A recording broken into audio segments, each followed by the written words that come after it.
இறைவனுடைய படைகோலமே எப்படி இருக்குதுன்னு சொன்னால், மனிதர்கள் பாவம் செய்யக்கூடியவர்கள் என்கிற விதமாகத்தான் படைகோலத்தையே இறைவன் உண்டாக்கி வச்சிருக்கிறான். இங்கே யாராவது நான் பாவமே செய்ய மாட்டேன் என்று சொல்லக்கூடியவங்க இருக்க முடியுமான்னா நிச்சயமாக இருக்க முடியாது. ஆனால் நம்ம லைஃப்பில் நம்ம எப்படி அதை அமைச்சிக்கிறோம்னு சொன்னால், ஒருவர் குற்றம் செய்து விட்டால் அவருடைய விஷயத்தில் நம்ம நீதிபதி ஆகிருவோம். அதையே நம்ம பண்ணிட்டோம்னு சொன்னால் நம்முடைய விஷயத்தில் நம்ம லாயர் ஆகிருவோம். நம்ம பிழை செஞ்சிட்டோம்னு சொன்னால், நான் எப்படிப்பட்டவன் தெரியுமா, நான் அந்த பிழையை பண்ணவே இல்லை, நான் ரொம்ப தூய்மையானவன், நான் அப்படிப்பட்டவன் இப்படிப்பட்டவன் சொல்லி நம்ம லாயராகி நம்மளை நிரூபிக்கிறதுக்கு தயாராகிடுறோம். இதே விஷயத்தை இன்னொருவர் செஞ்சிட்டாருன்னு சொன்னால், நீ எப்படிப்பட்டவன் தெரியுமா, நீ அந்த குற்றத்தை செஞ்சேன்னு சொல்லி அவர் செய்தாரா இல்லையா என்பதை நிரூபிக்க முன்னாடியே அவருக்கு நீதிபதி ஆகிடுறோம், நமக்கு நம்ம சட்டத்தரணி ஆகிடுறோம். இது மனித இயல்பாக இருக்குதா இல்லையா? இங்கே பாவம் செய்கிறவர்கள் தான் அனைவரும் என்பதை நம்ம புரிஞ்சுக்கிட்டாலே நிறைய பிரச்சனைகளுக்கு தீர்வு கிடைச்சிடும். குறிப்பாக ஒருத்தன் பாவம் செஞ்சிட்டா கூட அந்த பாவத்துக்கு யார்கிட்ட போய் பிராயச்சித்தம் தர்றது, யார்கிட்ட மன்னிப்பு கேட்குறதுன்னு இருக்குதா இல்லையா? மனிதனுக்கு மனிதன் பிழை செய்தால் மனிதன்கிட்ட போய் பாவம் மன்னிப்பு கேட்கணும். நம்ம மன்னிச்சுக்கிறேங்க, நான் உங்களுக்கு ஒரு பிழை செஞ்சுட்டேன் அப்படின்னு சொல்லி மனுஷன்கிட்ட கேட்டுடலாம். இறைவனுக்கு செய்யக்கூடிய குற்றங்களுக்கு யாரிடத்தில் மன்னிப்பு கேட்பது? இறைவனிடத்தில் தான் மன்னிப்பு கேட்கணும். இபாதத்து சார்ந்த நிறைய பிழைகளை மனிதனாக நம்ம பண்ணுவோம். தொழுகையில் குறைகள் விடுவோம், நம்முடைய நோம்புல குறைகள் விடுவோம், ஜக்காத்து தான தர்மம் இந்த மாதிரி விவகாரங்கள் எல்லாம் குறைகள் விடுவோம்.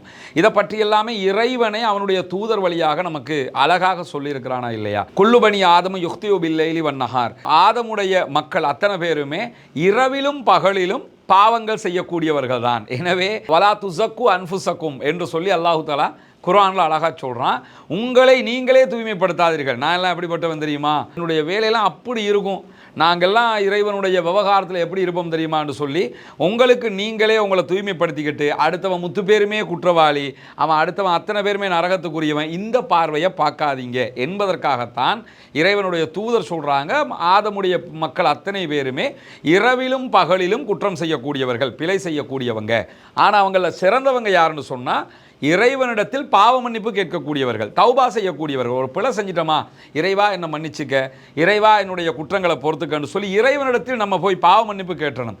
பாவ மன்னிப்பும் கேட்காமல் நாங்கள் பிழையே செய்ய மாட்டோம் என்கிற விதமாக நடந்து கொண்டோம்னு சொன்னால் அதுதான் இறைவனிடத்தில் ஒரு குற்றமாக பார்க்கப்படும். இன்னும் சொல்லப்போனால் இஸ்லாம் எப்படியான வழிமுறைகளை எல்லாம் நமக்கு சொல்லுதுங்கிறத பாருங்க.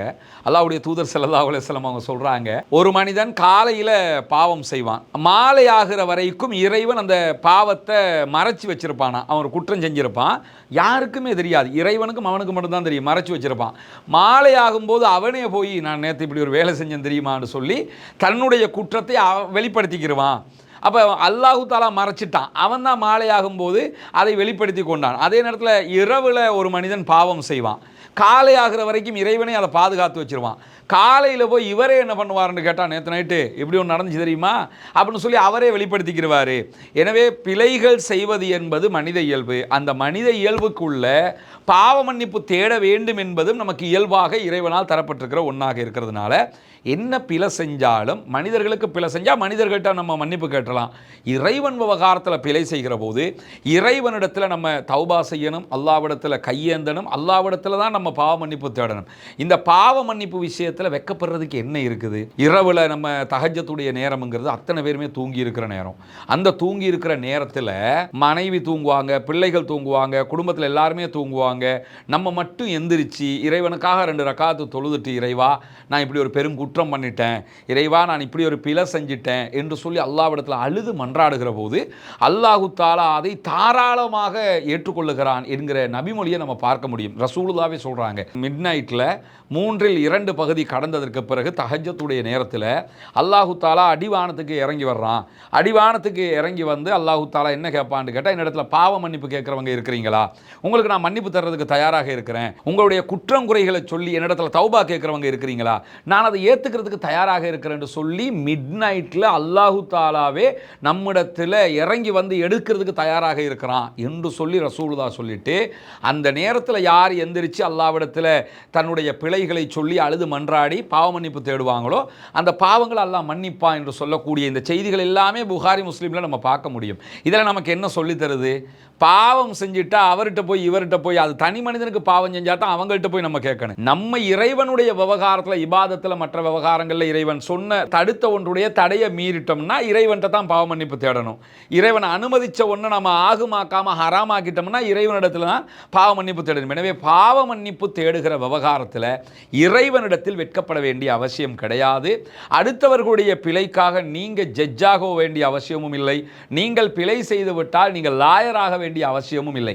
இறைவன் தான் நமக்குரிய ஜட்ஜி. அவன்கிட்ட தான் நம்ம கையேந்தணும். இறைவன் நான் பிழை செஞ்சிட்டேன்னு சொல்லி அவனிடத்திலே வெட்கப்பட்டுட்டோம்னா யாரிடத்தில் போய் வெட்கத்தை மீறி நாம் கேட்க முடியும்? எனவே இறைவனுடைய விவகாரத்தில் வெட்கப்படாதீங்க. வெட்கப்படாமல் அல்லாஹ்விடத்தில் கையேந்தி, இறைவா நான் இந்த பாவத்தை செஞ்சுட்டேன், நான் உன் அடிமை, நீ என்னுடைய ரப்பு, உங்ககிட்ட மட்டும்தான் நான் இதை கேட்க முடியும், நீ என்னை மன்னிச்சு தான் தீரணும், உன்னை தவிர நான் யார்கிட்ட போய் மன்னிப்பு கேட்பேன் என்று நம்ம உரிமையோட இறைவனிடத்தில் மன்னிப்பு கேட்கிற போது இறைவன் அதை மன்னிப்பதற்கு தயாராக இருக்கிறான் என்கிறத அழகாக குர்ஆன் ஹதீஸில் நம்ம பார்க்க முடியும். எனவே இறைவனிடத்தில் பாவ மன்னிப்பு கேட்கிற நேரத்தில் உரிமையோட கேளுங்க.